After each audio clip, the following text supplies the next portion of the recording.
So good morning, everyone. Today I bring to you the power of search. So what is this power of search we're going to look at today? So Cambridge defines search as a sudden and a strong increase or a burst. But today we're going to talk about those 5 powers that when they bring together, these powers are very simple, they're very doable, also very powerful. But when these 5 powers come together, we have what we call the power of surge in one go. Let's look at these powers now. So the power of the spoken word, the power of unity, the power of right association, the power of written goals, and the power of big expectations. Let's look at the first one, the power of spoken words. So we all know this power. This is a power where we can change our world by changing your words. It's the most powerful tool that is available to mankind because the power of words are such that can help people touch, move, inspire. The words has the power to uplift and destroy. The words have so much power that they can be true and kind. They can change our world. They can help you achieve what you never thought was possible. They can do stuff which never was possible before. So you with your power of words can help make things really happen.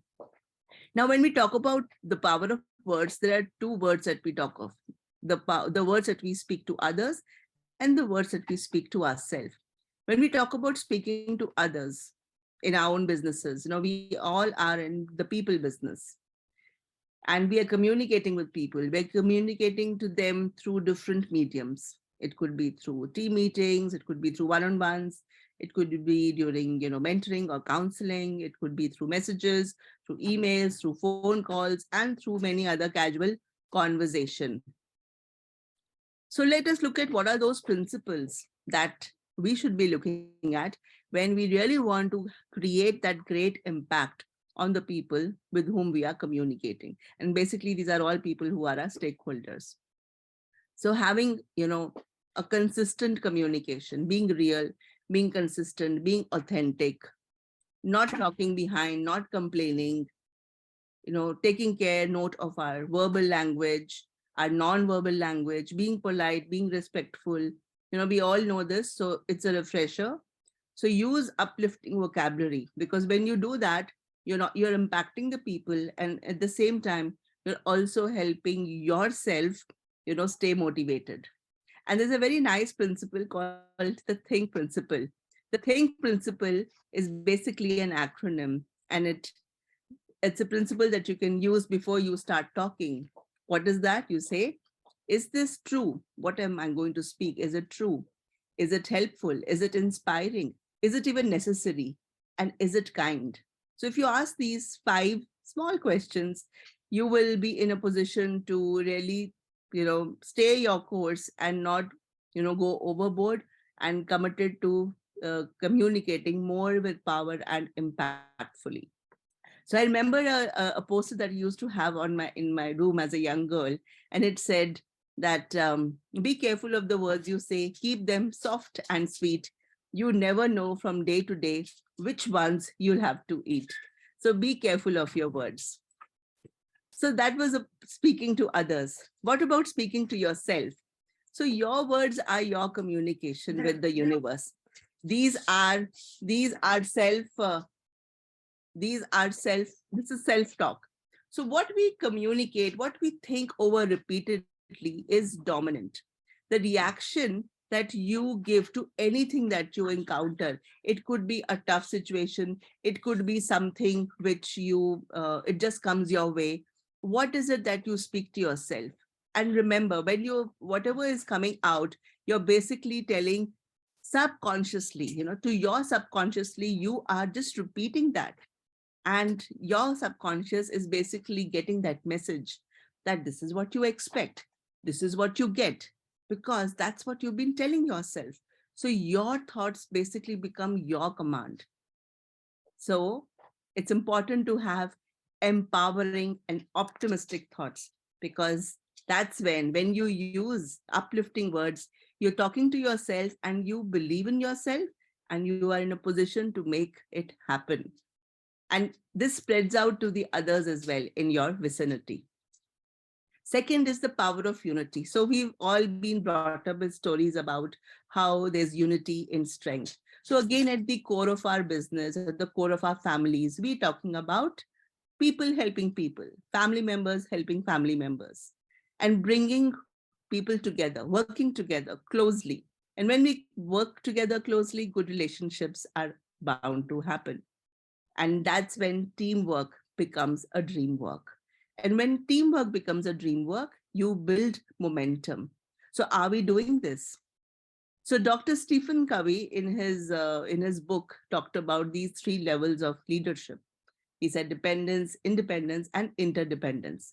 And he said that when all independent leaders come together in a spirit of interdependence, that's when you create legendary success. So there is unity. There's so much power in unity, and there's so much that we can derive when we are able to bring these independent leaders together in a spirit of interdependence. So building a culture of unity and cooperation can really make it both fun and profitable. The third power is the power of right association, which is almost everything. So when we are aligning ourselves with people, people with whom we can learn from, and reciprocity is one such association. People who want more from life, people who are stretching, seeking, and searching. These are people, the right association. So who are the right people? Are you spending time? And Mahatma Gandhi ji once said, the future depends on what you do today. So 5 years hence, where will you be? It will all depend on the people you're meeting today, the books you're reading, the videos you're watching, the programs you're attending, whom are you listening to? So that influence is very strong. So choose wisely. And that's right association for you. And we've heard this enough number of times. You're an average of the 5 people you closely associate with. So choose wisely. The fourth power is the power of written goals.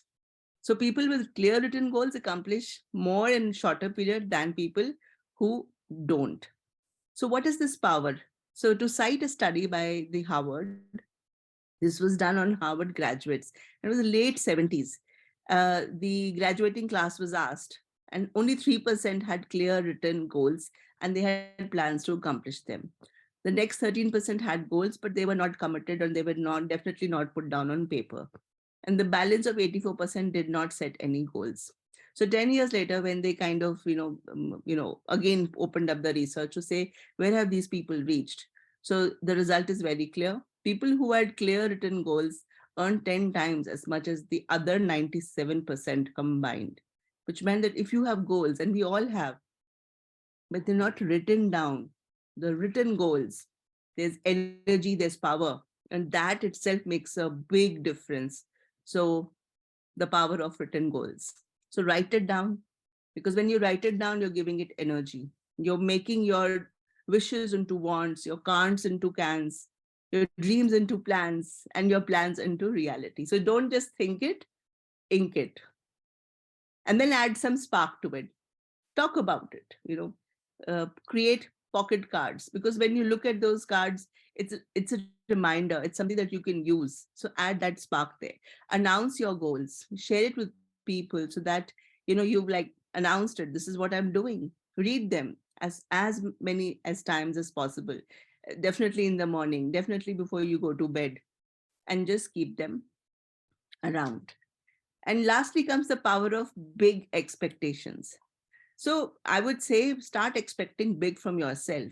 I'm not saying pressurize yourself, but when you expect big from yourself, you can do it. You start expecting big from people around you also, and expect it genuinely, which means again, you're not just saying it for the or expecting it for these, heck of expecting, but because you genuinely believe that these people can do it. And it is a strange thing that when you really believe that people can do it, they will do everything in their power to live up to your expectations. So always expect big from life, and you will be surprised. So when the quality and quantity of your efforts, are proportional to the size of your expectations, right? There is a big chance of you surging forward. So expectations, efforts, and results are bound to happen. So those were the 5 powers of surge today for all of you. Thank you so much.